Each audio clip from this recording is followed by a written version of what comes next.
it's funny how things change over the course of time. It has been a week now. Days have gone by, and I am tired of waiting. I have asked nicely, I have been patient, and there are still questions without answers. It is going to be put to an end here tonight. If I can't get a one-on-one meeting with you, if you're going to continue to dodge me, then I'm going to take matters into my own hands.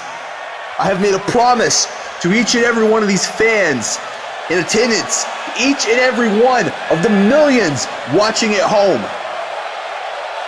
Tonight, I am going to stand right here in the middle of this ring, and I am not leaving until somebody from back there comes out here and answers my questions about this Crucible.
SGS, we as a unit, as the future of this company, seem to have everything in hand. We seem to have the world in front of us for the taking.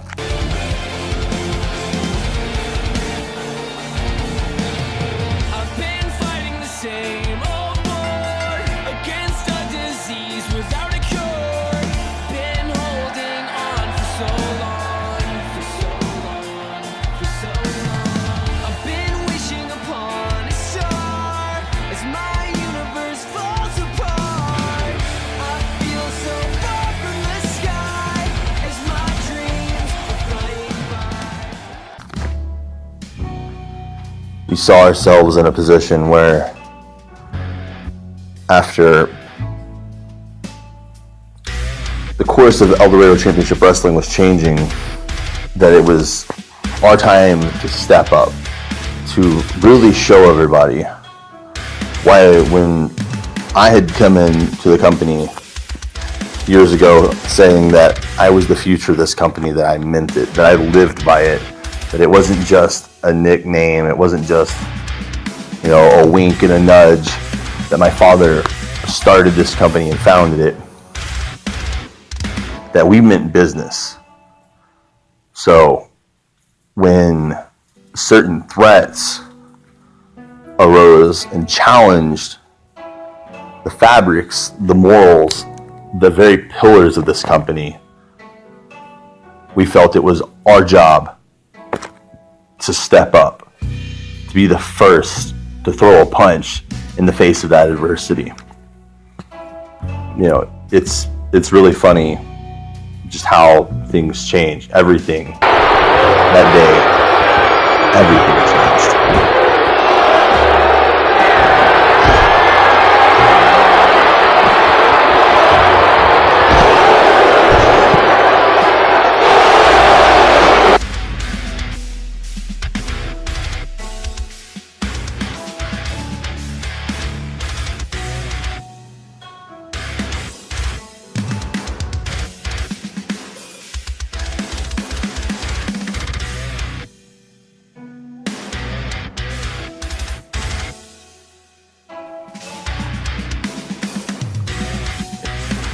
As far as what happened that night on SmackDown, the events are still fuzzy. We haven't really sat down and openly talked about it like this before. It's difficult at times. Gideon, the assault, going through that table in the office, you know, you hear things in documentaries, you hear things on the news, you read about it, about things like concussion protocol, but you never really know what that means until you've been there. He doesn't really talk about it himself much, but Gideon struggled overcoming the concussion protocol. Myself, what happened to me at the hands of one Mazaska Hojo, the incident involving that breaker box, it left me physically scarred. It left me emotionally, mentally traumatized. And, you know, it's hard to say this, but a part of us, collectively, individually, both, we almost question whether or not we should come back. You know, we saw what happened that same week, that very same week, just days before, and it incited such rage in Gideon. We came to SmackDown that night looking for a fight, and I felt that if I wasn't going to get my hands on the Crucible, that I would have to go through my father to get to them. Maybe he was protecting them. I'm not sure what was going on. He was nowhere to be found. But they targeted Gideon's father, a legend of Eldorado Championship Wrestling, as a message to the rest of this company, to everybody on the roster. They took out Kyle Parks unexpectedly, the Crusher himself, man that I have crossed paths with and I have made it out alive, man who's targeted other legends in this company such as Jeremy McGlasson. Jeremy can tell you about his run-ins with the Crusher. Eyes in the back of my head and know that Sean Nice wants some retribution, and that he knows that he has to go through either Aether or SMC to get there. Following the slams, look at this, a show of respect here from the former World Heavyweight Champion. And the fans are approving as well. Kyle Parks still trying to, hang on, what the hell's happened to the lights? Oh my god.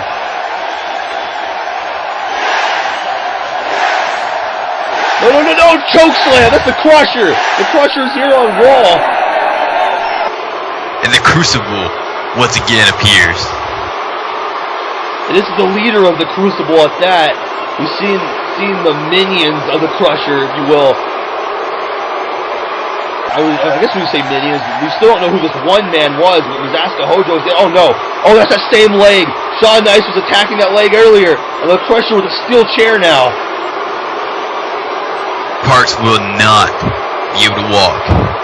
The Crusher has made an emphatic statement that he will put him on the shelf again. And you gotta think, they took out Kyle Parks' son on SmackDown. They took out RPJ's son on SmackDown. The body count just piling up at this point now. The Crucible already sending a frightening message. Wait a second. Kyle Parks is being wheeled out here. He can't walk. No, he can't walk. Come on, somebody get him off of him. He's rolling right off onto that knee again.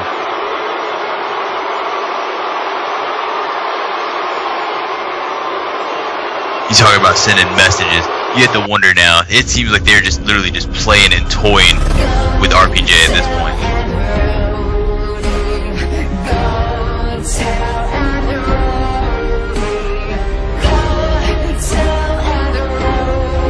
Cole, are you messing with the TV again? Are you messing with our monitors? This is almost like a calling card to the Crucible, it would seem. But wait a second. Kyle Parks still laid outside of the ring. That's Hojo. That's the Crusher. And there's that other man. I guess this confirms the newest member of the Crucible. But that's the man that did all the damage on SmackDown. Oh, guys, look at the size of these three men.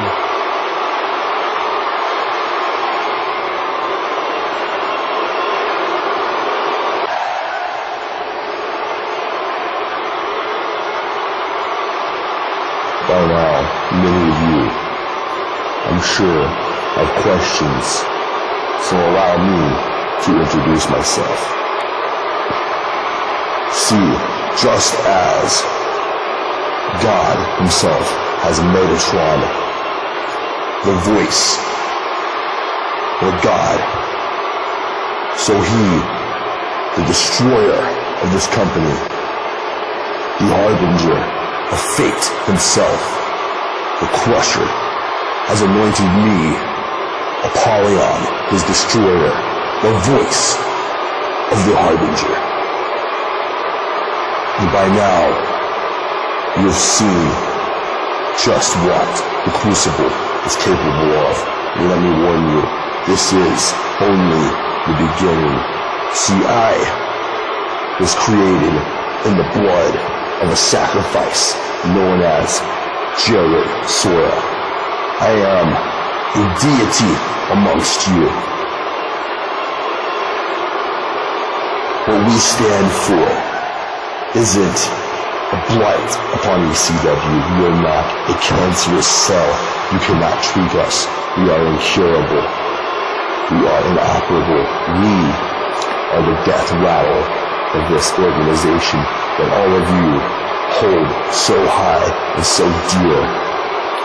We are the direct response to the failures of such men as the Judge, such men as McNasty Bones, such men as Ryan Paul Jones, and the futile board of administration.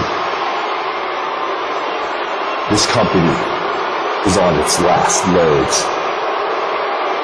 And don't worry, it doesn't matter how many galaxies you have traveled across, how many kingdoms you have conquered. It doesn't matter how many heroes you think that you have slain. There is no answer to what is upon you. We are the answer. We are the death of everything that you love. See, WrestleMania, that you all celebrate so annually, offers you the false promise of immortality. I am here standing before you to tell you that there is only one immortal in this world, and that is death itself.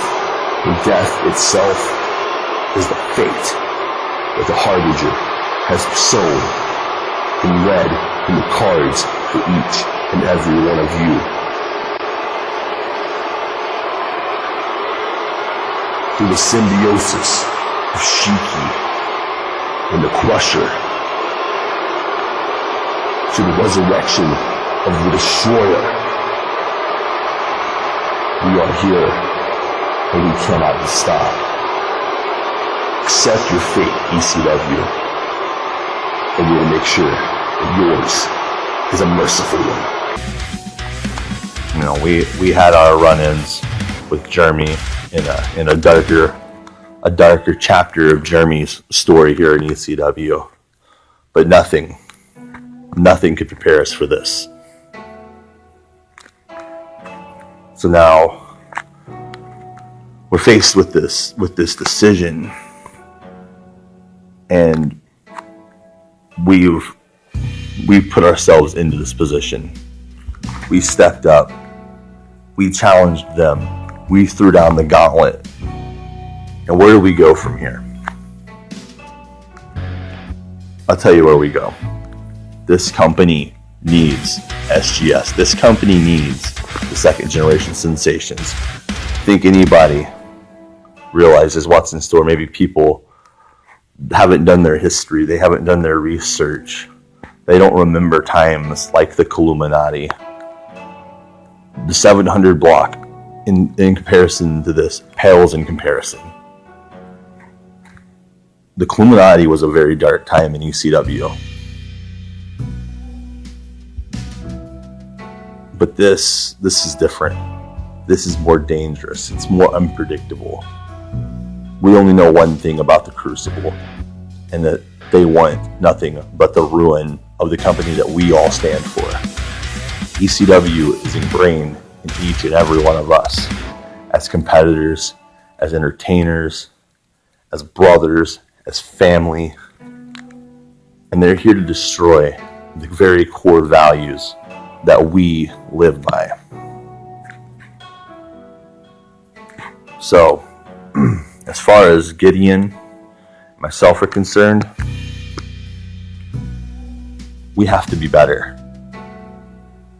Many of you have seen the ups and the downs and the inconsistencies of the second generation sensations, whether it's the debut of the Raging Scorpions, whether it's our attempts to claim tag team gold, whether it's here or in other promotions. SGS has always just been one step off.